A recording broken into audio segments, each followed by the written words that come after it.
Vamos a comenzar con una oración para poder continuar con nuestro estudio.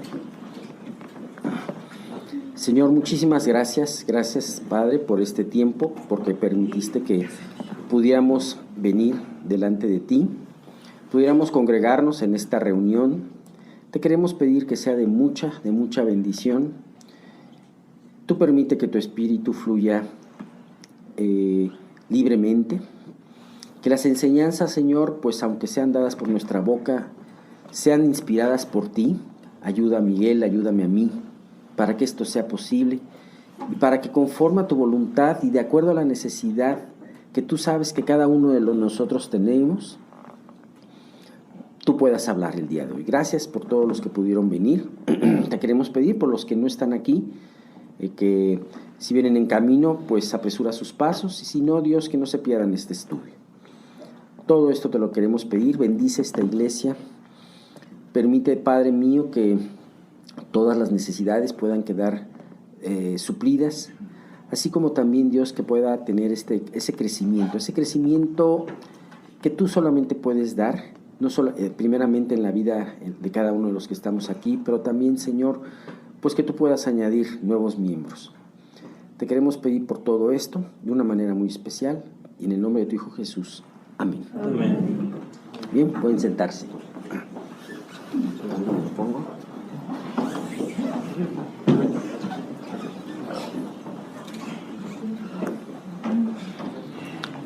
La verdad, créanos, no nos hablamos, no nos ponemos de acuerdo para poder. Tampoco es un protocolo de vestirnos igual, Mauricio, Miguel y yo. Las dos veces, se los puedo asegurar, ha sido completa coincidencia. Igual que los mensajes. Y también igual que los mensajes. Exactamente. No nos hablamos en la mañana. Oye, ¿qué te vas a poner? Un trabajo completo del Espíritu Santo. Exactamente. Bueno, pues vamos a continuar con nuestro salmo. Acuérdense que estamos viendo la sección número 13 del Salmo 119, de los versículos 97 al 104. Estábamos viendo ahorita, y vamos a terminar de ver la mitad de ellos, es decir, del 97 al 100. Si Dios nos lo permite, lo vamos a concluir así. Y acuérdense que al ser un salmo acróstico, cada uno de las secciones contiene una letra del alfabeto hebreo, del Aleph Bet. Esta sección 13 viene la letra número 13, que es una M, es la Mem. La Mem que significa, tiene un símbolo de agua. De hecho, si se acuerdan, parecía como una fuente o una olita el agua. Y esto nos habla de sabiduría. La sabiduría cristalina, la sabiduría diáfana, la sabiduría que brota que es fresca, que brota de un manantial puro.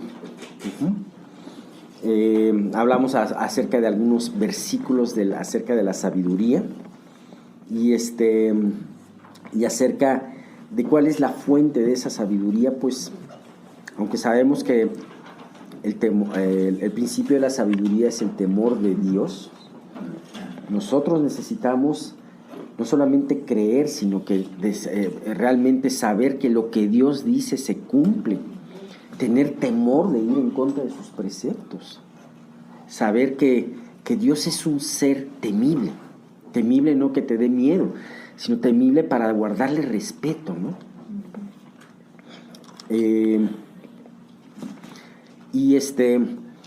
Pero ese es el principio también y la fuente que nos va a nutrir de todos esos preceptos de sabiduría va a ser la palabra de Dios.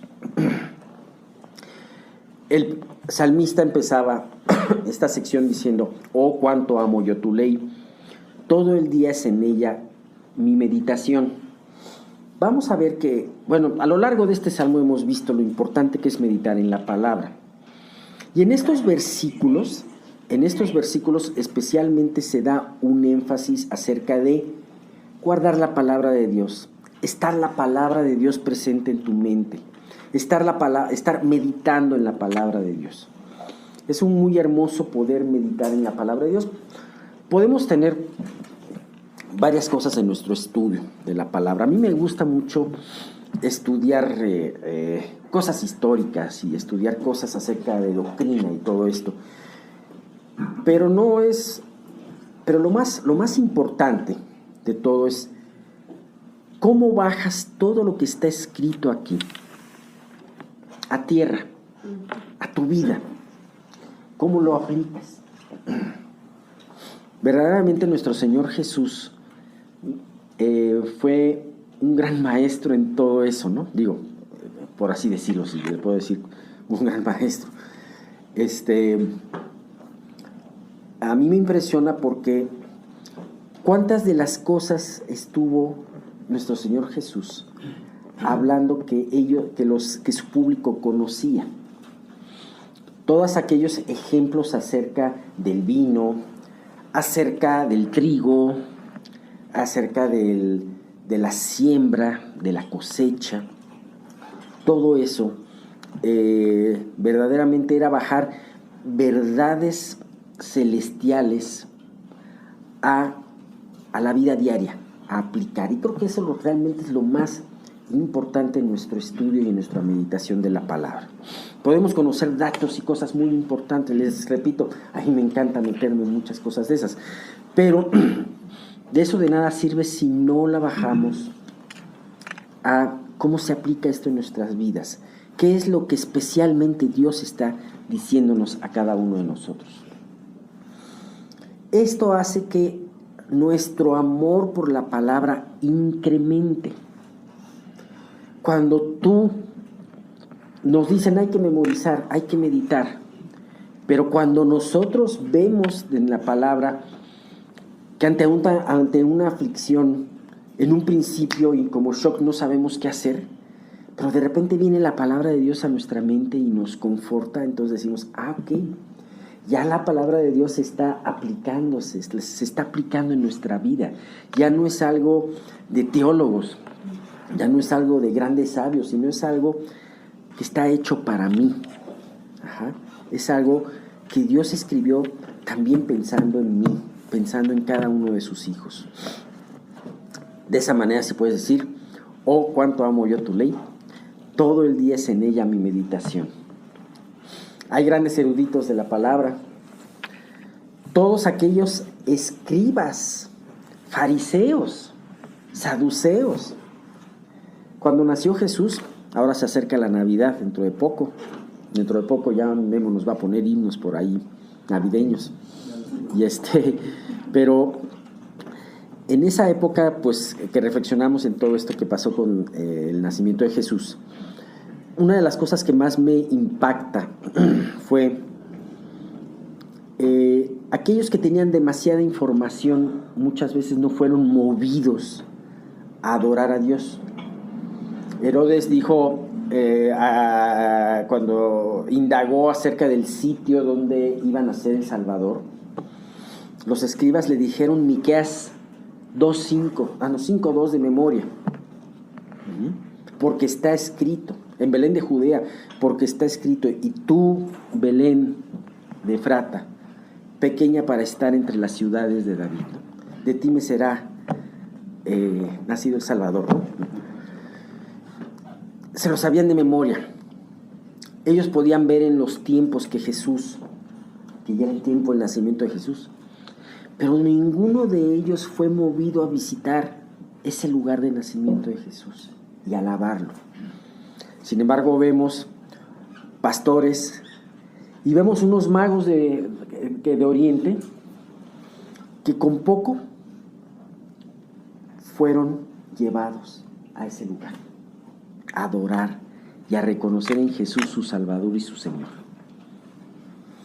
Eso es la verdadera sabiduría, esa es la verdadera intención de la palabra de Dios. Los siguientes 3 versículos te hablan de ese beneficio de la sabiduría y viene muy conectado con lo que vamos a decir de sabiduría precisamente. Vamos a leer el 98, 99 y 100. Me has hecho más sabio que mis enemigos con tus mandamientos, porque siempre están conmigo. Más que todos mis enseñadores he entendido, porque tus testimonios son mi meditación.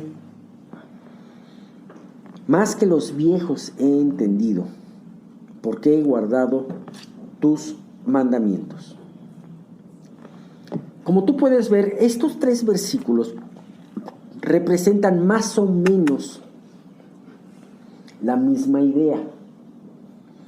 Gracias a que en mis pensamientos tengo tu palabra, gracias a que medito en ella, gracias a que la obedezco y la aplico, me has hecho más sabio que mis enemigos, que mis enseñadores, que aún los ancianos. Esto a simple vista podría ser una afirmación de jactancia. Mira qué sabio soy. Mira, soy mejor que estos que se dicen ser sabios, ¿no? No, sin embargo, lejos de ser esa afirmación de jactancia, es un asombro de ver cómo la sabiduría sencilla, la sabiduría hace sabio al sencillo. Hay un versículo que me gusta mucho, y es un versículo que si muchos de los jóvenes y adolescentes pudieran entenderlo y meditar en ello, realmente los haría muy pensar en algo muy distinto, que es un versículo en donde se habla de que aun el joven es honrado, generalmente en la antigüedad, los jóvenes o los niños se consideraban inferiores. Ajá.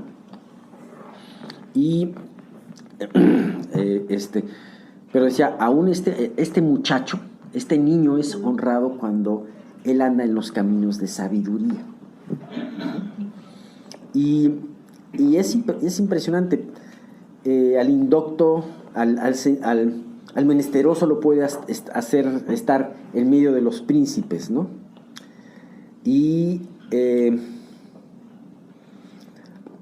vamos a ver, aquí habla de 3 cosas muy importantes, y a lo mejor me estoy yendo al revés, pero dice acerca de los mandamientos, porque siempre están conmigo, porque tus testimonios son mi meditación,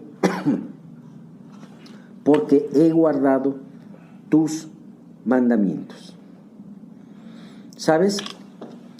La palabra de Dios realmente es importante que podamos hacer estos pasos con ella. Primeramente, nuestra primera contacto con la palabra de Dios, nuestro contacto primero con la palabra de Dios fue hacer a través de la lectura. Vamos a leerla con cuidado. Pero también esta palabra, que nosotros leamos y podamos leerla diariamente, es una palabra que se nos puede ir muy fácilmente, porque nuestra mente está ahorita sujeta a muchos, sobre todo hoy en día está sujeto a muchos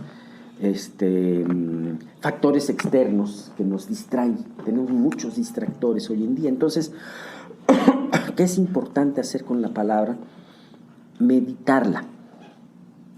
Meditándola, tú estás guardándola en tu corazón. Tú estás guardándola.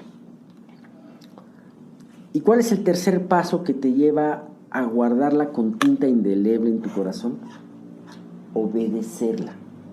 Aplicar, tenerla una aplicación en tu vida. Es decir, de todo esto que yo leí hoy, ¿cómo se puede aplicar? Dios, ayúdame a aplicarlo.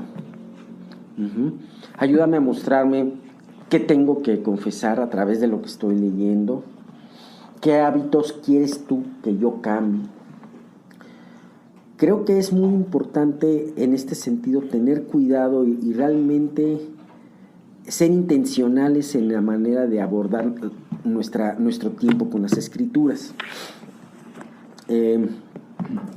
Y así que es importante tenerla en mente, meditarla para que esté en el corazón y obedecerla para que ésta permanezca. En segundo lugar, se habla de los beneficios de tenerla en tu mente, de guardarla. Y esos beneficios es que tú te haces una persona sabia y más sabia que otras personas. Se habla en la palabra y especialmente en Proverbios los beneficios de guardar los preceptos de Dios. En este salmo creo que lo hemos hablado bastante. Y el galardón que obtenemos es la sabiduría, como yo ya lo decía anteriormente. El libro de Proverbios nos habla constantemente de esto. Por ejemplo, Proverbios 4, de los versículos 5 al 7, nos dice: adquiere sabiduría, adquiere inteligencia. No te olvides ni te apartes de las razones de mi boca. No la dejes y ella te guardará. Ámala y te conservará. Sabiduría ante todo. Adquiere sabiduría. Y sobre todas tus posesiones, adquiere inteligencia. Aquí no nos aclara exactamente que la fuente es la palabra de Dios. Aquí las palabras de Salomón estaban hablándole a su hijo y dice: de todo lo que te aconsejo, tómalo en cuenta. Sin embargo, claramente, este salmo nos habla que la fuente de esa sabiduría es la palabra de Dios. Ahora, entendemos, hay que hablar de sabiduría.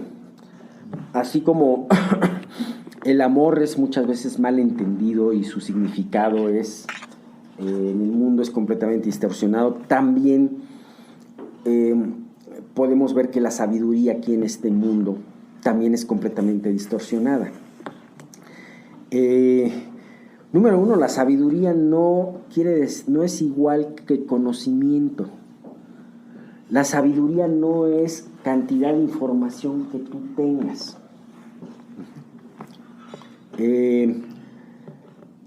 ¿Cuál es la sabiduría que te da el mundo, por ejemplo? Vamos a imaginarnos una asamblea de sabios del mundo, como cualquiera que puede ser, cualquier congreso de grandes doctores, de grandes científicos, de grandes filósofos, de grandes pensadores. ¿Qué es lo que hace esa aparente sabiduría? No hace sino aumentar el orgullo de sus poseedores. Ellos se jactan de lo que han aprendido, piensan que son mejores que los demás por haber aprendido todo eso. Y muchas veces ves que esas personas que son líderes de opinión no son más que gente que esa falsa sabiduría los ha hecho vanos y perversos. Ajá. La sabiduría del mundo busca lo suyo, busca la gloria, la propia gloria, y muchas veces necesita destruir a los demás para obtener lo propio. Una persona muchas veces que es gran experto en algo menosprecia a los demás. Ajá. Y eso está mal, eso no es sabiduría, porque la sabiduría verdadera no va a producir orgullo. Santiago nos revela mucho acerca de la sabiduría en este aspecto. ¿Cuál es la sabiduría en este sentido? La sabiduría mundana, que es la que he estado hablando. Dice en capítulo 3, versículos 14 y 15: pero si tenéis celos amargos y contención en vuestro corazón, ve por ejemplo los grandes maestros, los grandes profesores, muchas veces hay envidias y celos entre ellos. Dice: no os jactéis ni mintáis contra la verdad, porque esta es la sabiduría, no es la que desciende de lo alto, sino terrenal, animal, diabólica. ¿Sabes? Esa no es la sabiduría que se refiere a Dios. La sabiduría que se refiere a Dios es la que obtenemos de la fuente de la palabra. Esta sabiduría hace a su poseedor humilde, lo hace agradecido, lo hace manso, lo hace listo para servir. No lo hace contencioso, lo hace que sea un siervo que depende de Dios. El tener la palabra de Dios cerca de nosotros nos lleva a estar, por lo tanto, más cerca de Dios. Dice Santiago 3:17, pero la sabiduría que es de lo alto es primeramente pura, después pacífica, amable, benigna, llena de misericordia y de buenos frutos, sin incertidumbre ni hipocresía. Es una gran diferencia. Así que el hecho de poder declarar algo así es un gran descubrimiento. Lejos de jactarse, es un asombro para el propio salmista. ¿Sabes? Me impresiona cómo precisamente habla de que esta sabiduría te hace más sabio que tus enemigos. Y podemos ver muchos ejemplos de la palabra en esto. A mí me refiere un ejemplo específicamente lo que le pasó a los apóstoles, a Pedro y a Juan, cuando estaban delante del concilio, en Hechos 4:13. Entonces, viendo el denuedo de Pedro y de Juan, y sabiendo que eran hombres sin letras y del vulgo, se maravillaban y les reconocían que habían estado con Jesús. Imagínate, dos personas que no tenían una formación de una escuela rabínica, como los tenían todo su jurado, ¿no? Todos aquellos ancianos, escribas, todos aquellos que se conocían, algunos de ellos se conocían los rollos, los manuscritos de memoria. Sin embargo, estaban viendo ese denuedo dado por la palabra de Dios y por el Espíritu, por una palabra de Dios viva en sus vidas. Y ¿sabes qué? No podían contradecirlos. A veces podríamos tener miedo de entrar en estos temas con personas que podamos ver nosotros que son sabias o que son muy versadas en temas de sabiduría. Pero la verdad es que si la palabra está en tu vida y si la palabra es real en tu vida, realmente esto te hace más sabio que ellos, ¿no? A pesar de que haya personas que puedan tener más conocimiento o más instrucción. Podemos decir que no necesariamente la instrucción va en contra de esta sabiduría. La instrucción y el conocer es bueno, el poder profundizar es bueno, el meterte a un tema, yo lo recomiendo.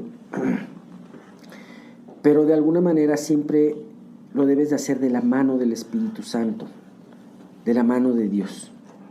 Ajá. Y de esta manera, pues, cuidando mucho que todo esto no te lleva al orgullo o la jactancia, ¿no? Bien. Vemos que esta sabiduría te hace más sabio que tus enseñadores. Y no voy a hablar, ciertamente, bástele al discípulo ser como su maestro. El discípulo no va a ser más que su maestro. Pero tenemos dentro de la vida muchos enseñadores que no van de acuerdo a la palabra de Dios. Ajá. Y hay personas que pueden ser muy lógicas en la forma de enseñarte ciertos principios y que harás bien en poderlos conocer y aquilatar. Pero nunca van a ser tan sabios si no conocen la palabra de Dios. Porque la sabiduría, y es más, ningún instituto, ningún seminario te va a dar la sabiduría que te puede dar la palabra de Dios recibida con mansedumbre y en oración. En una ocasión se contaba, leí la anécdota mientras preparaba el estudio, acerca de un joven pastor que tenía una buena educación religiosa y tenía un buen corazón. Y una vez fue a hablar con un anciano humilde moribundo. Y entonces el joven le empezó a predicar de Cristo. No sabía que el anciano conocía a Cristo personalmente. Y entonces el anciano le dijo: tú estás queriéndome hablar de Cristo. Pues mira, yo conozco a Cristo. Y entonces le empezó a hablar de muchas anécdotas, enseñanzas y cosas, y el joven quedó pasmado de lo que escuchaba de este hombre, y le dijo: oiga, ¿dónde estudió? ¿Qué libros leyó? Porque usted sabe estas verdades de la palabra impresionante. Dice, no estudié en ningún seminario ni leí muchos libros, pero todas estas palabras fueron entrando en mi vida después de estar 30 años de rodillas en un piso de barro, ¿no? Decía este hombre. Más sabio que los ancianos. En la antigüedad, esto tiene mucho significado, sobre todo en la antigüedad. En la antigüedad se le daba mucho realce a los ancianos, a diferencia de lo que ahora es. Ahora se menosprecia el consejo del anciano. Antes se le tomaba como algo muy en cuenta y eran muy venerados. Ajá. La misma ley de Dios, escrita por Moisés, hablaba que debes de hacer reverencia delante de los ancianos, ¿no? Aún otras culturas que no eran la hebrea tenían principios como esto. La palabra senado, los dirigentes viene del vocablo en latín senectus, ajá, que son los ancianos que gobernantes, ¿no? Bueno, aún dice aquí, la palabra de Dios te hace más sabio que un anciano. ¿Qué quiere decir esto? Nosotros la experiencia es útil, y muchas veces estamos acostumbrados, ya es una gran tentación poner nuestra experiencia por encima de la palabra de Dios.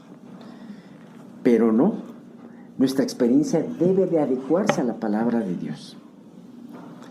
Por más experiencia que pueda tener un hombre o una mujer, nunca se va a poder comparar con la sabiduría. ¿Por qué? Porque con la sabiduría de la palabra de Dios. Porque las conclusiones que una persona, por más que haya vivido y haya tenido experiencias, pueda sacar de la vida por sí mismo, siempre van a tener errores. Pero la palabra de Dios no va a tener errores.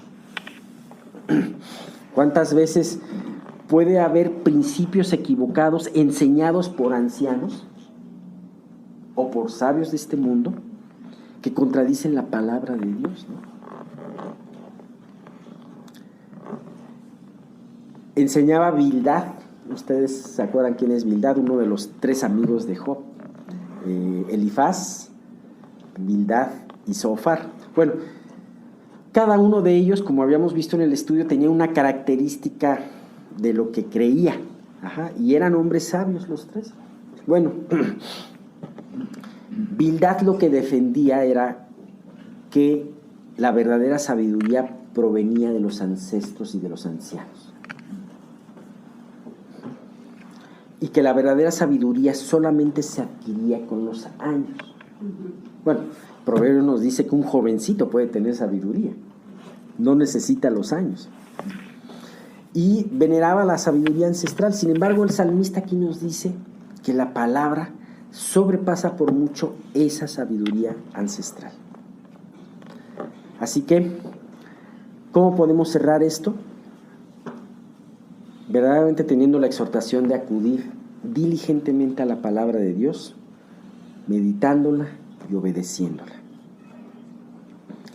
Esto te va a nutrir espiritualmente, pero también te va a hacer sabio. Te va a dar la sabiduría y el discernimiento para identificar falsedades y conceptos erróneos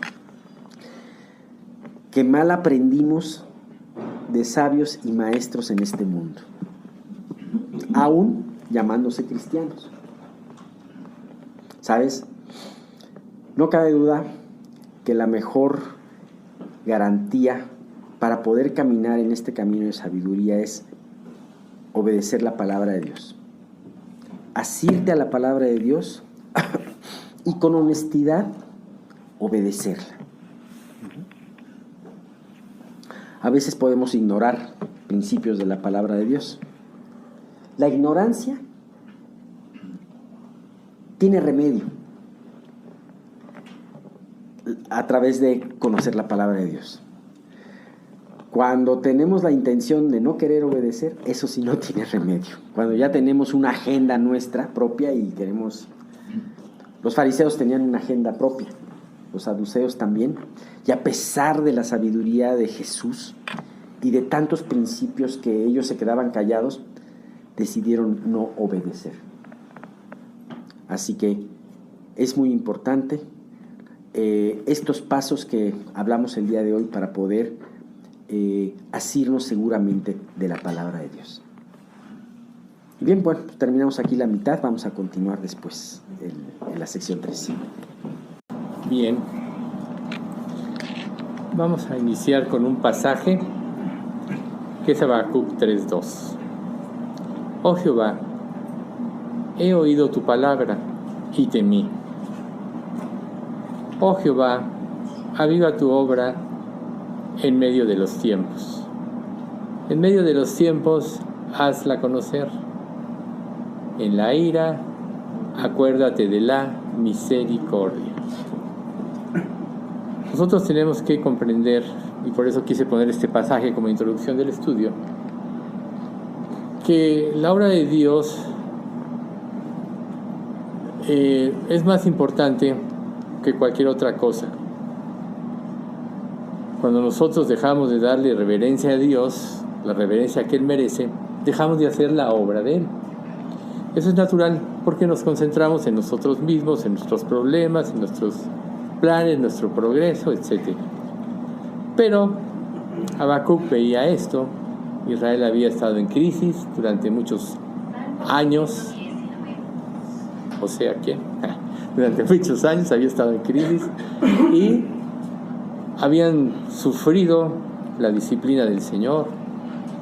Nosotros vemos, nada más confirmando algo de lo que comentaba Alex de los fariseos, cómo la postura de Israel era precisamente una rebelión interna hacia Dios.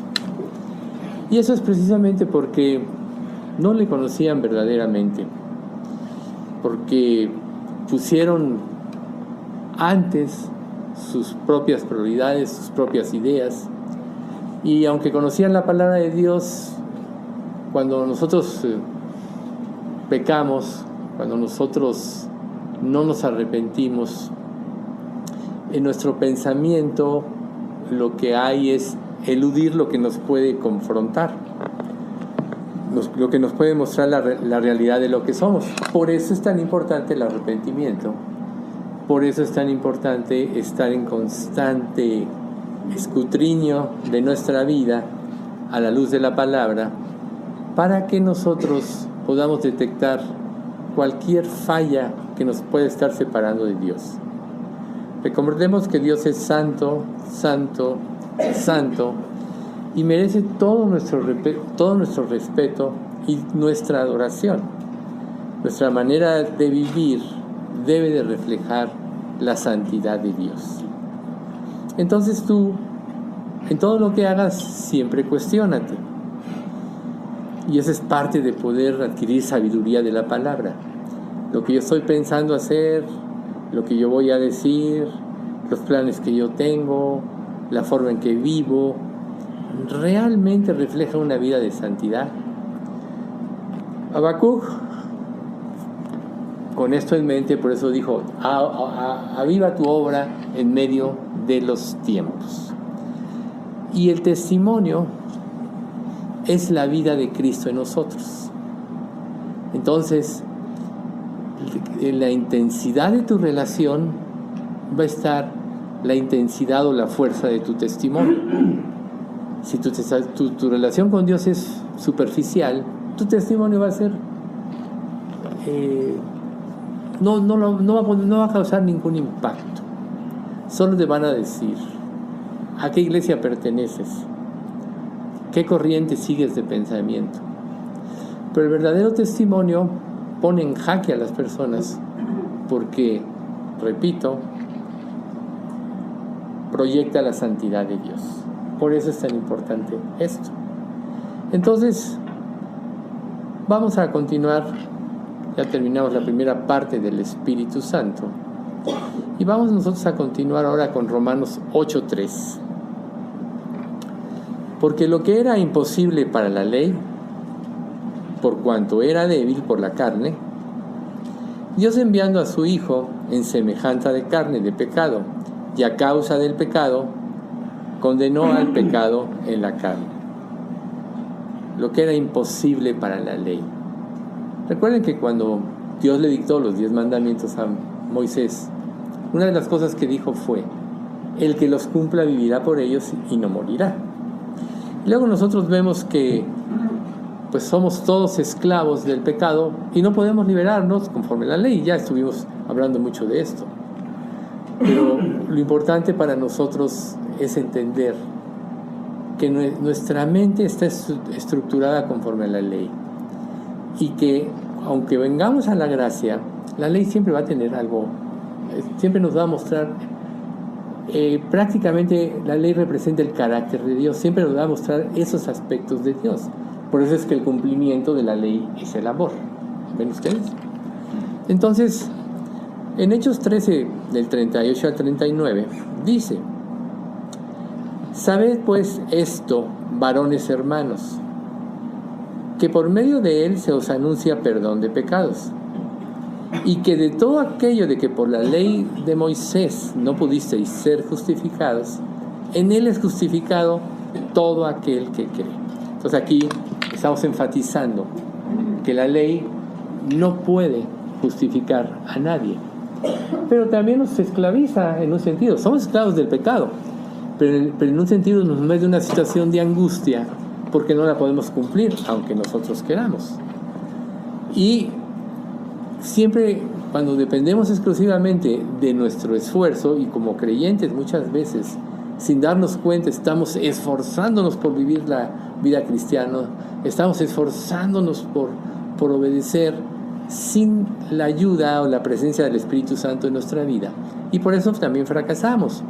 Gálatas 3:10 nos dice: porque todos los que dependen de las obras de la ley están bajo maldición, pues escrito está: maldito todo aquel que no permaneciere en todas las cosas escritas en el libro de la ley para hacerlo. ¿Ven ustedes? O sea, es bastante grave. Malditos el que no permaneciere. Y hoy sabemos que toda la humanidad sin Cristo está bajo maldición. El propósito de la ley era que las personas, al ver que no podían cumplirla, proyectaran hacia el futuro, hacia la gracia, su salvación. De hecho, todas las personas que en el Antiguo Testamento se salvaron fue siempre por fe y por gracia en el Mesías que había de venir, porque nunca pudo cumplir la ley. ¿Ven ustedes?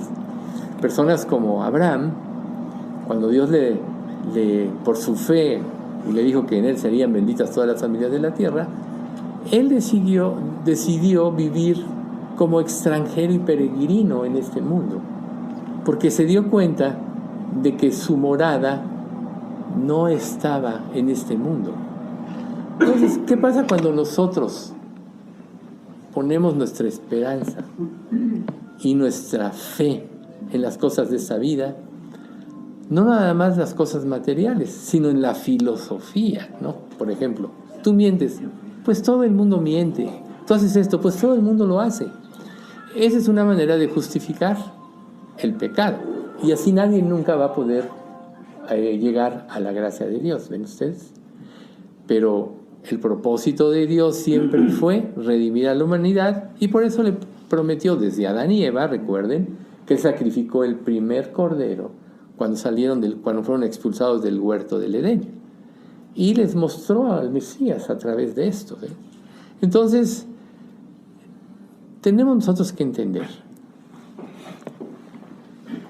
En el caso de un incrédulo, su vida es un caos, porque no tiene futuro, ni tiene esperanza, sino más bien tiene un destino pavoroso. En Cristo, la diferencia es la luz de Cristo.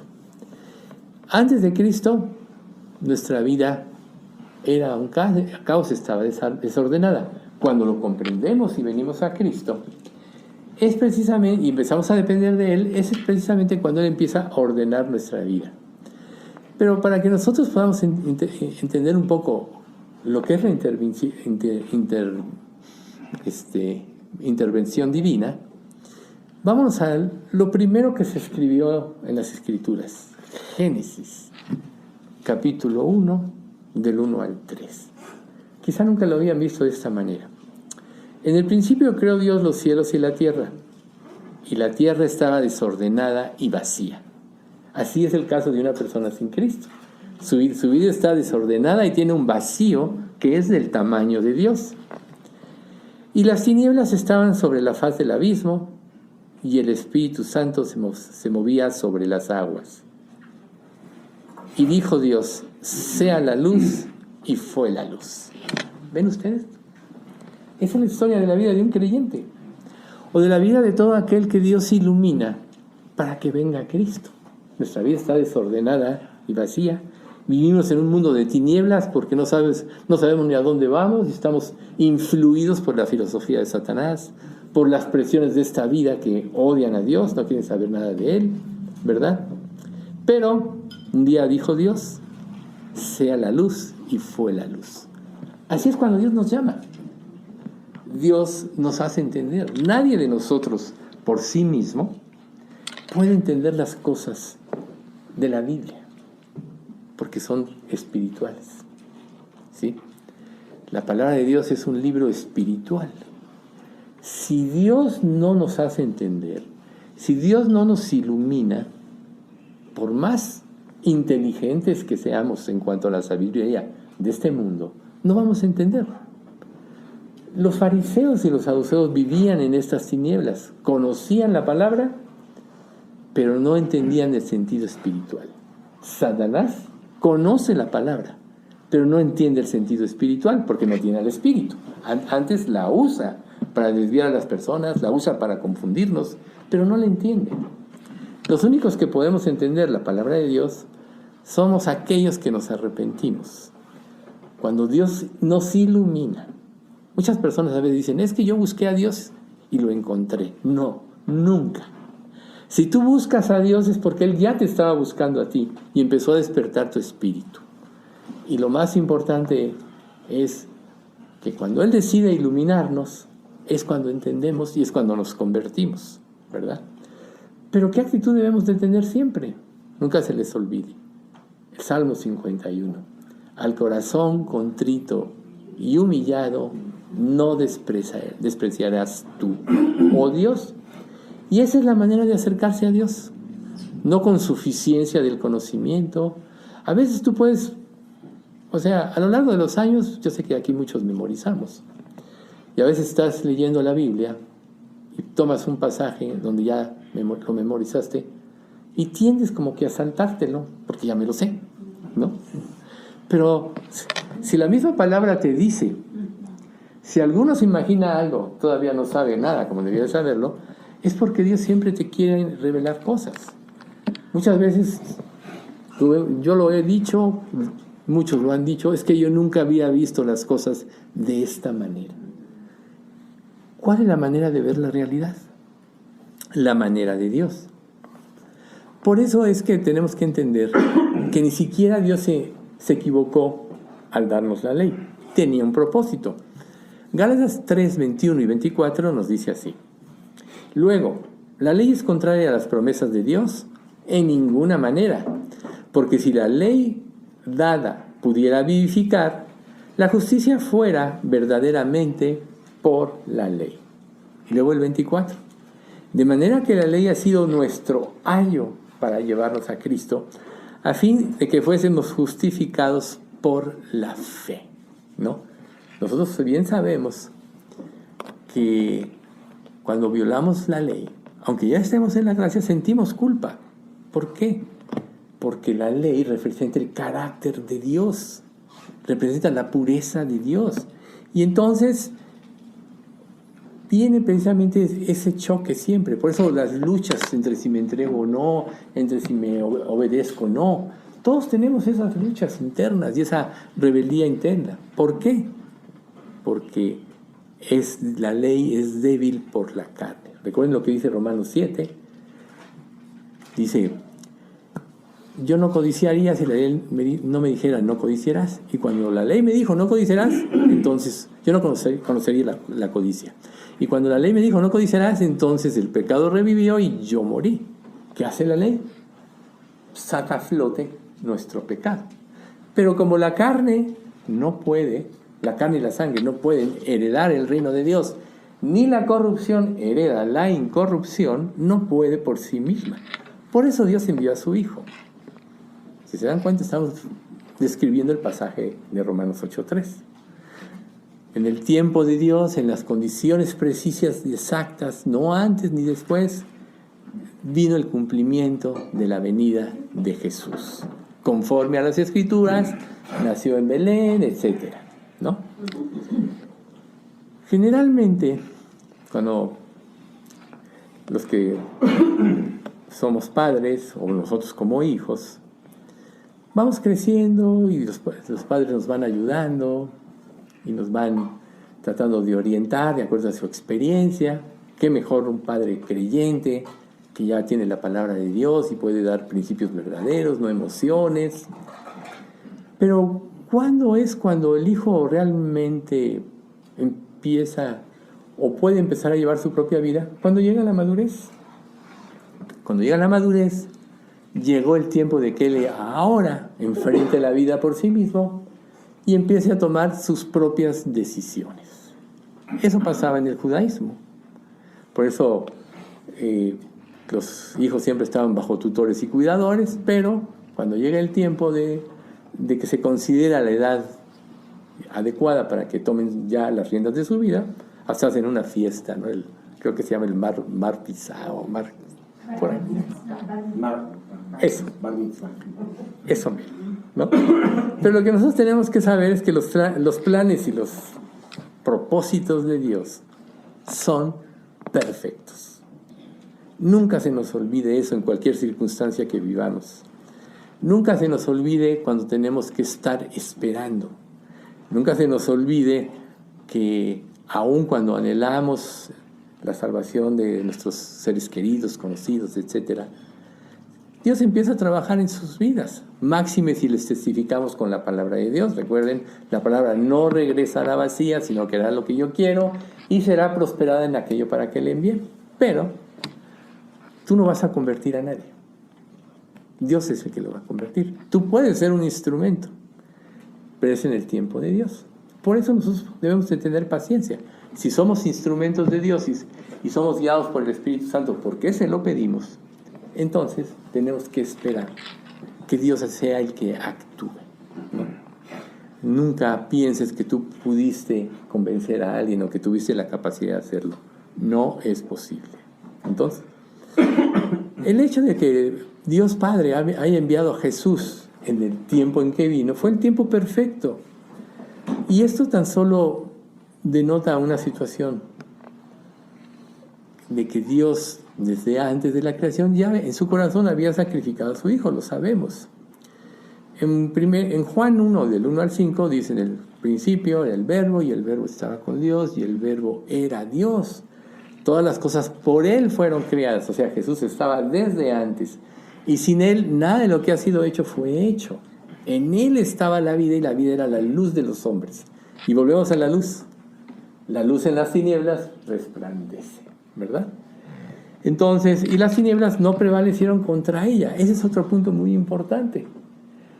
Que cuando nosotros nos exponemos a la luz y profundizamos en la meditación y en el conocimiento, llega el momento en que la luz empieza a iluminar nuestros pasos. Empieza a guiarnos en nuestras decisiones. Empieza a vernos, no nuestra propia perspectiva, que siempre es errada, sino empezamos a ver las cosas a través de la perspectiva de Dios. Y eso es lo más importante. Cada uno de nosotros tiene su propia perspectiva. Y en tu propia perspectiva, ya lo hemos dicho, tú sientes que tienes el mejor criterio, que eres el más sabio, que eres el mejor. Pero ¿qué dice Santiago? La sabiduría del mundo es animal, terrenal, diabólica. Animal, terrenal, diabólica. Así es la sabiduría sin Dios. Por eso es que para nosotros es muy importante entender la eternidad de Jesús, porque nada pasa por casualidad. Recuerden, en Hebreos 2:3, en la última frase, todas las cosas estaban terminadas desde antes de la fundación del mundo. Tan grande es la inteligencia de Dios que antes de que nada fuese formado, en su mente ya estaba todo escrito. Nada de lo que pasa ahorita le sorprende a Dios. Nada lo va a sacar de sus planes, porque son perfectos. Y lo que es perfecto no tiene por qué modificarse. Entonces, en Filipenses 2:6-8, que conocemos, hablando de Jesús, el cual siendo en forma de Dios, no estimó el ser igual a Dios como cosa que aferrarse, sino que se despojó a sí mismo tomando forma de siervo, hecho semejante a los hombres. Y estando en la condición de hombre, se humilló a sí mismo, haciéndose obediente hasta la muerte y muerte de cruz. Esa fue la condición de Jesús, el Hijo de Dios, quien nos vino a salvar. Pero también nos da un principio muy importante. Se humilló a sí mismo, haciéndose obediente hasta la muerte. O sea, tus planes en comparación a los planes de Dios son basura. Los más altos planes que puedes tener es descubrir los planes de Dios. ¿Y cuáles son esos planes de Dios? Lo que dice Efesios. Si bien todas las obras estaban preparadas desde antes de la fundación del mundo. Dios quiere que andemos en sus obras, no en nuestras obras ni en nuestros planes. ¿Y cómo las vas a descubrir? Leyendo la palabra de Dios, ¿sí? Entonces, bueno, Jesús se hizo hombre, tuvo que tener una semejanza de carne de pecado, y aunque él como hombre en un sentido renunció externamente a sus atributos divinos, como hombre se sometió a Dios como debía ser. Nunca dejó de ser Dios. Pero él, por eso dice, siendo en forma de Dios, no estimó el ser igual a Dios como cosa que aferrarse. Se despojó de sus atributos divinos. ¿Y qué hizo eso en nosotros? ¿O qué le permitió? Entender lo que vivimos. Si alguien te entiende, es Cristo. Porque, como ya hemos comentado algunas veces, cuando Él estaba pagando por los pecados de toda la humanidad, ese ser infinito, cuando estaba pagando por tus propios pecados, tu vida pasó por delante de Él. Sabe lo que sientes, sabe lo que experimentas, pero también sabe la solución a todo. Él nos la da. Por eso Hebreos 4:15 nos dice: porque no tenemos un sumo sacerdote que no pueda compadecerse de nuestras debilidades, sino uno que fue tentado en todo según nuestra semejanza, pero sin pecado. Por eso pudo ser el autor de eterna salvación, ¿ven ustedes? Pero no, Él fue tentado en todo y por eso nos entiende y se puede compadecer. Y a causa de eso, condenó el pecado en la carne. La condenación de Dios en contra del pecado fue derramada por completo en Jesucristo. En la cruz, Él experimentó. Esas 3 horas fueron una eternidad de cada uno de nosotros. Solo Dios, y lo que muchos no entienden, porque solo ven a Jesús de una manera limitada. Solo Dios pudo haber cargado tal juicio en un espacio de 3 horas. Es algo inimaginable. Pero también es algo inimaginable entender lo que Él sufrió al estar recibiendo la ira de Dios sobre Él. La ira de Dios para cada persona sin Dios es estar eternamente castigado en el infierno, experimentando la soledad, un vacío tremendo, pero con sentimientos de culpa de todo lo que hicieron. Cuando dice la Biblia que Jesús fue y predicó a los espíritus encarcelados, fue para anunciar la victoria que Él tuvo sobre la cruz a los que no creyeron en Él. Y fue para sacar a los del seno de Abraham, el Hades de la gente salva, y llevarlos al cielo, que es lo mismo que el paraíso. ¿Ven ustedes? Fue a tener la victoria. Muchos predicadores dicen otras cosas, que fue atormentado ahí. No, son puras desviaciones. Sí descendió Jesús, pero para proclamar la victoria. Entonces, si Él en la cruz experimentó todo esto por ti, y tú tomas conciencia de lo que era tu vida se va a llenar de gratitud. A veces nosotros estamos inconformes con lo que vivimos, porque no entendemos el precio que Él tuvo que pagar.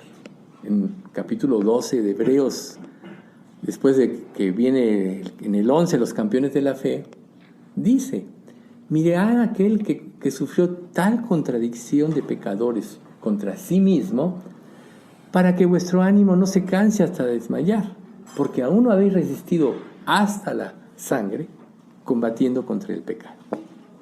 Eso hizo Jesús.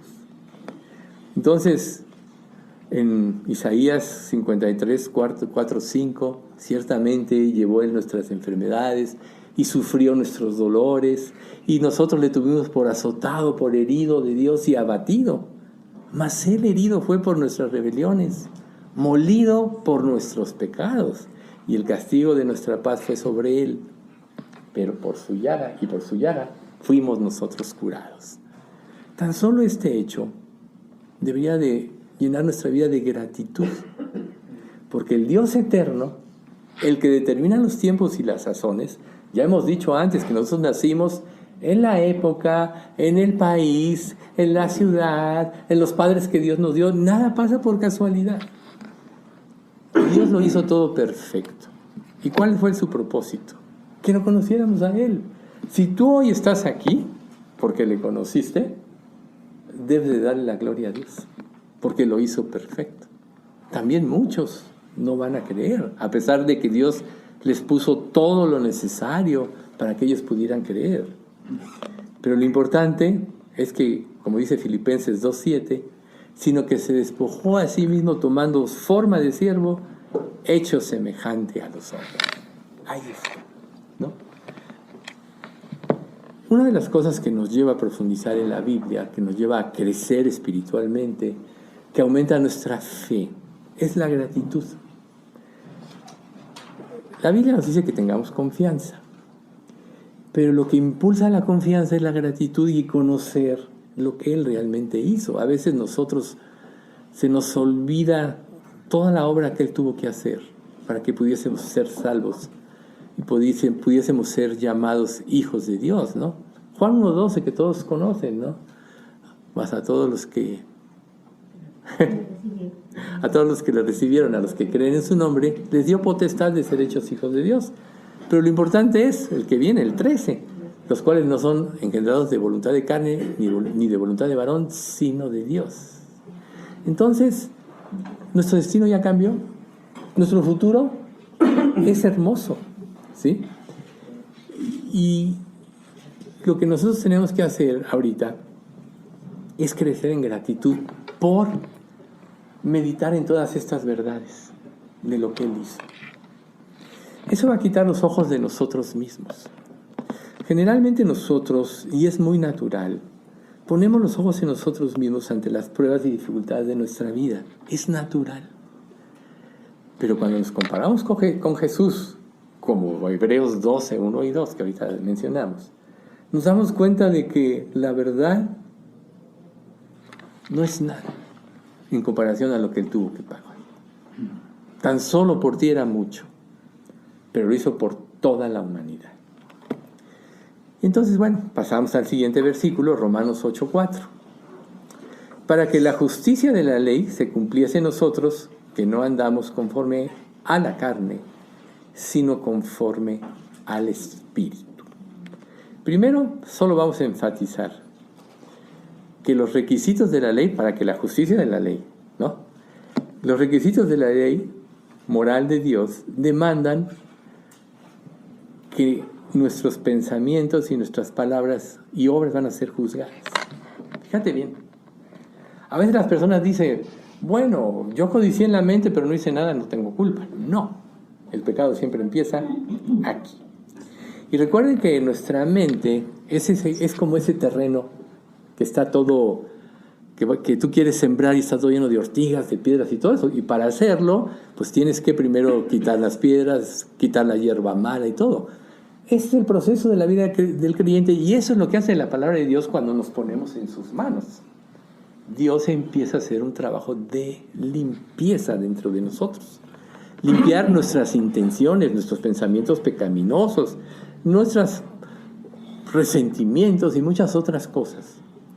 Porque nada de lo que se separe del amor de Dios tiene justificación. Recuerden, el cumplimiento de la ley es el amor. Por tanto, las cosas, y lo dice la misma palabra, todas vuestras cosas sean hechas con amor. Pero ese amor verdadero que nos lleva muchas veces a negarnos a nosotros mismos es el resultado del amor que Dios derrama en nuestros corazones, como dice Romanos 5, ¿no? Y la esperanza no avergüenza, porque el amor de Dios ha sido derramado en nuestros corazones por el Espíritu Santo que nos fue dado. Entonces, Dios en el tiempo preciso cumple la ley a través de Jesús, y entonces nos da paso a la gracia. La ley es el primer pacto, la gracia es el siguiente pacto, ¿no? Y cuando nosotros entramos en la gracia, nunca se nos olvida. Ya Dios no tiene nada contra nosotros. Vamos a ver Colosenses 2, del 14 al 17.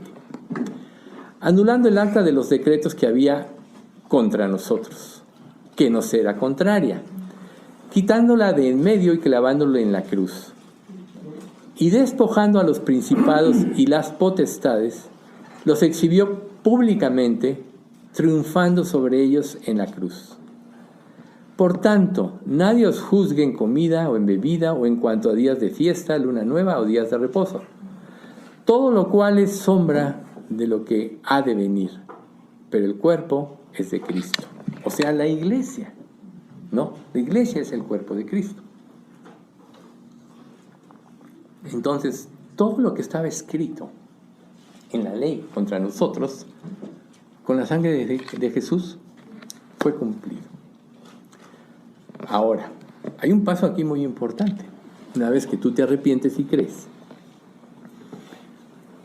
te queda todo lo grabado en tu conciencia. Por eso los pensamientos son tan importantes. Te queda todo lo grabado en tu conciencia. ¿Cómo puedes limpiarte de todas esas cosas? ¿Cómo puedes limpiar tú el terreno de tu vida? Siempre va a ser lo mismo. Poniendo los ojos en Jesús, reconociendo lo que Él ya hizo por nosotros, de cómo nos liberó. La palabra de Dios tiene también la capacidad de cambiar nuestro pensamiento. Una vez una persona decía, no, es que ya te lavaron el cerebro. Sí, la palabra de Dios nos lava el cerebro verdaderamente, ¿no?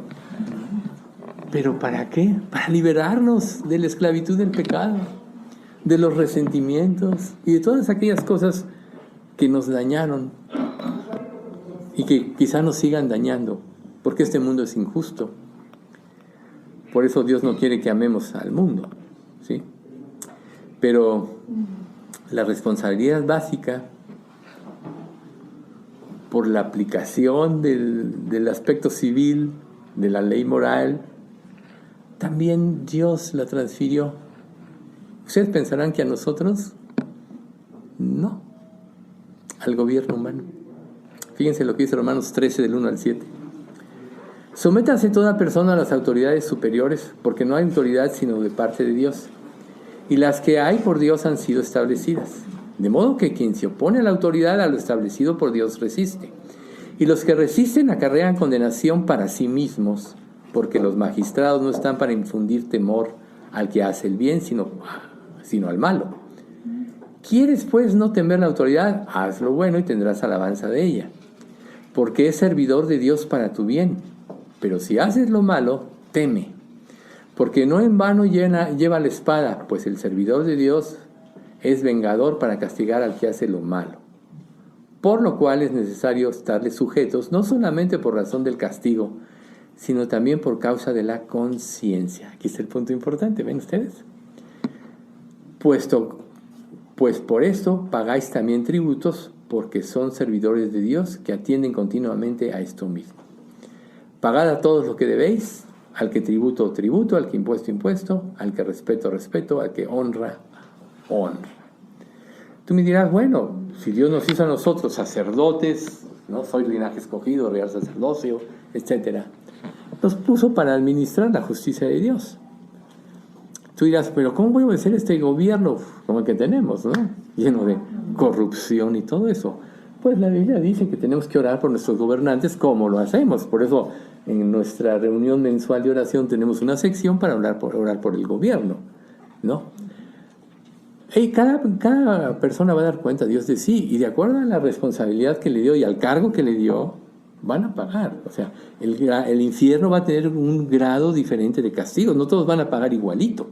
De acuerdo al grado de maldad va a ser el grado de tormento. ¿Ven ustedes? Entonces, cada uno dará cuenta a Dios de sí. Pero aquí lo importante no es el gobierno de México, sino somos nosotros.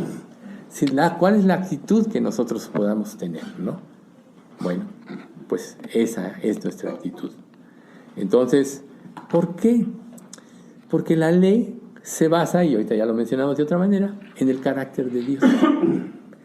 Y se presenta en forma suscrita en los 10 mandamientos. Ya sabemos, la ley de Dios son los 10 mandamientos. Nuestra conciencia está estructurada de acuerdo a la ley de Dios. ¿Ven ustedes? Entonces, todos esos mandatos que nos da Jesús de amar a Dios por encima de todo y al prójimo como a uno mismo, ahí se cumple la ley, porque el amor no le hace mal a nadie. El amor no hace nada indebido, no busca lo suyo, no se irrita, no guarda rencor, etc. Todos conocemos esa parte de Corintios 13, ¿no? Pero entonces, cuando Jesús está con sus discípulos y le preguntan, ¿cuál es el primer más grande mandamiento?, les responde Jesús esto de Mateo 22, 37 al 40. Jesús les dijo, amarás al Señor, tu Dios, con todo tu corazón, y con toda tu alma y con toda tu mente. Ese es el primero y grande mandamiento. Y el segundo es semejante, amarás a tu prójimo como a ti mismo. De estos 2 mandamientos depende toda la ley y los profetas. Aquí, amar a Dios con todo tu corazón, con toda tu mente, con toda tu alma. ¿Qué implica? ¿Qué implica? Que no hay pero para Dios de cómo debes amarlo, que no tienes el derecho ni de cuestionarlo. Piensa, ya sabemos que Él es perfecto, teóricamente, pero de saber a creer es lo que le da vida a la Escritura. Es algo muy importante. O sea, conocer, y ya se explicó en el Salmo, sin vivir lo que te está transmitiendo Dios, que es espiritual, sino aplicarlo a tus propias normas, solo te endurece hacia Dios. Pero conocer, en el sentido que Dios quiere, es como el matrimonio. Es una relación íntima y estrecha. Cuando Dios dijo, hablando de los que se casan, ya no serán 2, sino solo 1, es porque las 2 personas se fusionan en un sentido. Delante de Dios son 1. ¿Ven ustedes? Pero esto solo es un ejemplo de lo que Dios quiere con nosotros. Él quiere que seamos 1 con Él. Y que nuestra confianza esté plena en Él. Plenamente depositada en Él. Cuando Jesús venga y despose a la iglesia, en un tiempo no muy lejano ya. O sea, ¿cómo se va a presentar la iglesia ante Jesús? ¿Creen ustedes que la iglesia se va a presentar con reservas? Ay, no, es que a lo mejor no me quieres tanto, ¿no? Todo eso lo tenemos que descifrar en esta vida antes, para que cuando venga Jesús nos entreguemos sin restricción, totalmente. Yo te diría, tiene que ser desde ahorita.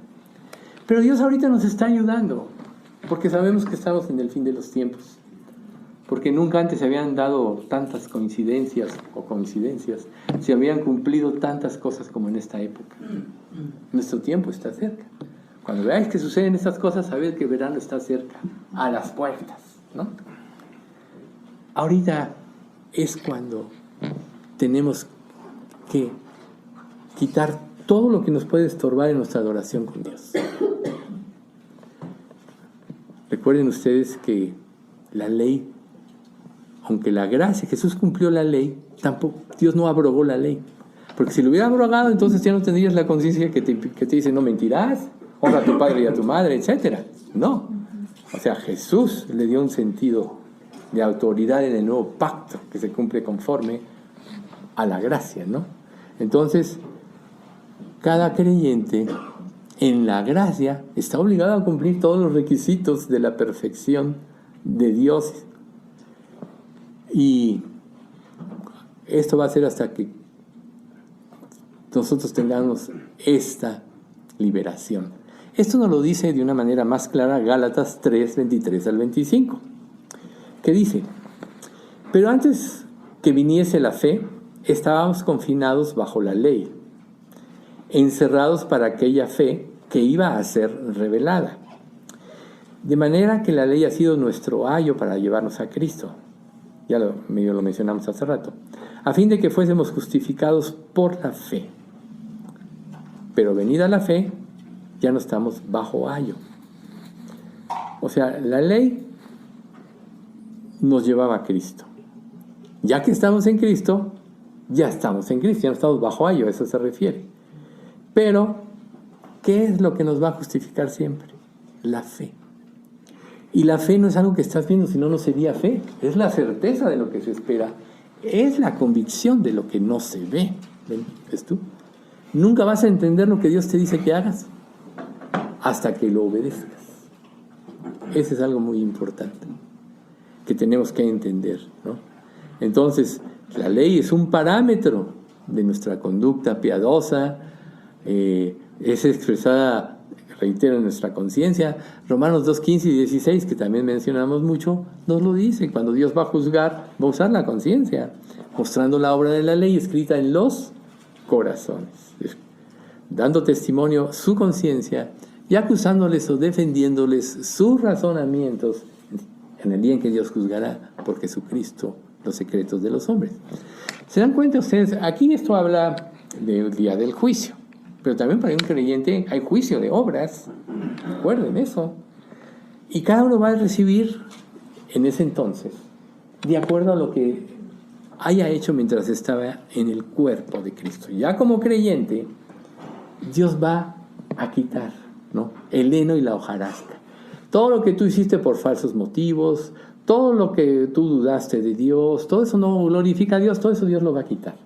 Solo va a prevalecer para la eternidad aquello que hiciste por amor a Dios. Aquellas obras que Él preparó de antemano que tú cumpliste por amor a Él. Eso es lo que te va a hacer. Y sí va a haber en la eternidad diferencias de acuerdo a lo que hicimos en esta vida. O sea que a partir de que somos creyentes, todo lo que hagamos por amor a Cristo va a tener una repercusión eterna. El que es creyente, como dice el final de ese 1 Corintios 3, 13 al 15, será salvo, aunque así como por fuego. El que es creyente ya es salvo y va a ser, les aseguro, lo más maravilloso. Pero Dios ahora nos está diciendo, tienen la oportunidad de sembrar para la eternidad. Por eso, si no, nos diría, no os hagáis tesoros en la tierra, donde la polilla y el orín corrompen, donde ladrones minan y hurtan, sino haceos tesoros en los cielos, donde ni la polilla ni el orín corrompen, ni ladrones no minan ni hurtan, porque donde esté vuestro tesoro, ahí estará vuestro corazón. Y volvemos entonces al terreno que Dios está limpiando de nuestra vida. ¿Cuál es tu tesoro? ¿Cuál es tu objetivo? ¿Crees que la forma en que tú ves las cosas es la correcta? Estás equivocado. Es incorrecta. La única manera de ver la vida en forma correcta, te lo dice un pasaje. Isaías 51:6. Alzad vuestros ojos a los cielos y mirad abajo a la tierra, a través de Dios. Esto es, a través de su palabra. Esto es, a través de la revelación del Espíritu Santo en ti. Por eso nos falta otra sección del Espíritu Santo, que es la voz del Espíritu Santo. La vamos a ver el próximo domingo. Pero lo importante ahorita es, la vamos a empezar a ver. Lo importante ahorita es saber que es solo a través de la sabiduría de Dios como nosotros vamos a poder cumplir el propósito de Dios para nuestra vida. Por tanto, Jesús dijo, si alguno quiere venir en pos de mí, niéguese a sí mismo, tome su cruz cada día y sígame. No. Tomar tu cruz en ese sentido es renunciar a todo lo que tú piensas, todo lo que tú percibes, todo lo que la estructura de tu pensamiento que tú hiciste en ti sin Dios. A lo mejor tuviste muchos logros y estás orgulloso de ello y está bien, pero nunca se va a comparar con una relación con Dios ni con la sabiduría de Dios, explicado ampliamente en el Salmo. ¿Ven ustedes? Entonces, para que podamos cumplir todo esto, tenemos que saber que nosotros como creyentes ya no estamos en servidumbre y somos reos de condenación de un juicio moral. Pero la ley no deja de reflejar el carácter de Dios y por eso es santa, y nosotros como criaturas suyas es parte del carácter de Dios, no podemos quitarla y por eso Dios nos la quitó. Entonces, lo que nosotros no podemos hacer, el Espíritu Santo sí lo puede hacer en nuestro corazón. Por eso es tan importante este capítulo 8 de Romanos en este enfoque. Es el Espíritu Santo, ¿sí? Fíjense lo que Dios le promete a Israel. Jeremías 31, 33 y 34, parecido al de Ezequiel. Pero este es el pacto que haré con la casa de Israel después de aquellos días, dice el Señor. O sea, nuevo pacto. Daré mi ley en su mente y la escribiré en su corazón. Y yo seré a ellos por Dios y ellos me serán por pueblo. Y no enseñará más ninguno a su prójimo ni ninguno a su hermano diciendo, conoce al Señor, porque todos me conocerán desde el más pequeño de ellos hasta el más grande, dice Jehová, porque perdonaré la maldad de ellos y no me acordaré más de su pecado. Eso está escrito para el tiempo en que Dios restaure a Israel, al final de la tribulación, cuando lo vean y dicen, mirarán a mí al que traspasaron y llorarán. Pero es aplicable en nuestras vidas también al nuevo nacimiento, a la regeneración. ¿Ven ustedes? Pondré mi ley en su mente y la escribiré en su corazón. Y yo seré a ellos por Dios y ellos me serán por pueblo. ¿Por qué ninguno enseñará a su hermano? Porque aquí todos estamos escuchando las mismas palabras. Pero ¿quién es el que le da vida a las palabras en tu interior? El Espíritu Santo. Por eso es que el Espíritu Santo trabaja en cada uno de acuerdo a lo que cada uno vive, con las mismas palabras que se exponen en una predicación como esta. ¿Ven ustedes? Por eso es tan importante como iglesias reunirnos, porque aquí actúa el Espíritu Santo de una manera especial. Pero ¿quién es el que nos enseña? El Espíritu Santo. No es lo que te diga una persona. A lo mejor una persona te puede decir muchas cosas, aún de la Biblia y con mucha razón. Pero si el Espíritu Santo no te hace entender, no vas a entender. Pero entonces volvemos a ese pasaje de Isaías.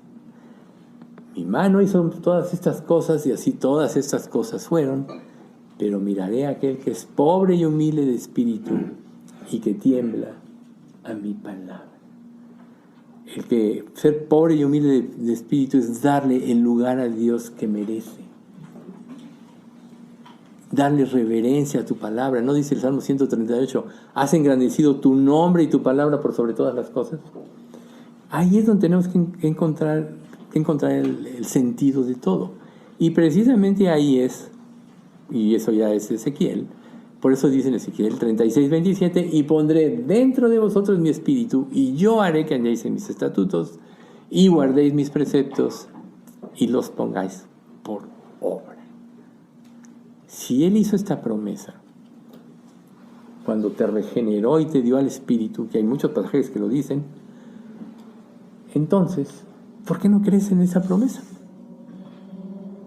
Creer en esa promesa de que yo haré que andéis implica las pruebas que estás viviendo en tu vida. Implica poner tu confianza en los tiempos de incertidumbre, ¿no?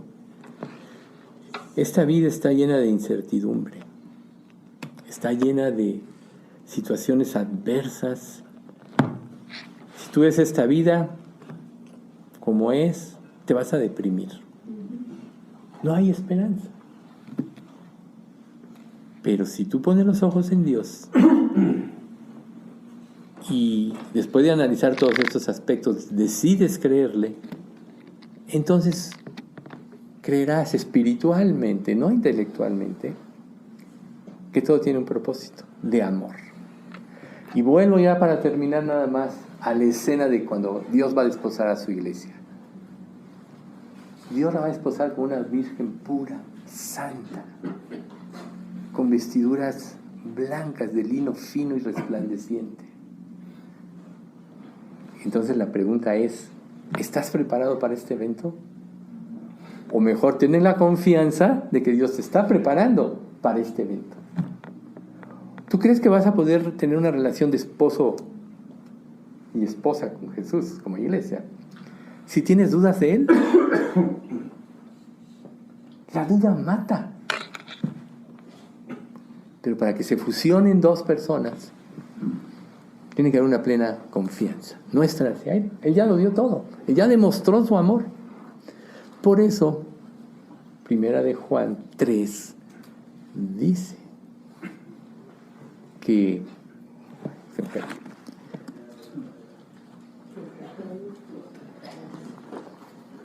Pero lo bueno es que aquí tenemos. Mirad cuál amor nos ha dado el Padre para que seamos llamados hijos de Dios. Por eso el mundo no nos conoce, porque no le conoció a Él.